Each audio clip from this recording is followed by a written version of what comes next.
Chapter 6, Supply Chain Management Strategies, focuses on the importance of aligning supply chain strategies with overall business goals to enhance operational efficiency and customer satisfaction. Key components discussed include, the first one is network design, optimizing the structure of suppliers, manufacturers, and distribution centers. Second is suppliers relationship, building strong partnership for quality and reliability. Number 3 is inventory management, balancing stock levels to meet demand effectively. 4 is technology integration, leveraging tools for better data management and tracking.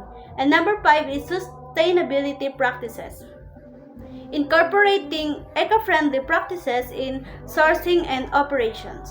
This chapter also addresses challenges such as global competition and disruption and emphasize the need for performance metrics to evaluate supply chain effectiveness. Overall, a well-defined supply chain strategy is crucial for gaining a competitive edge in the market.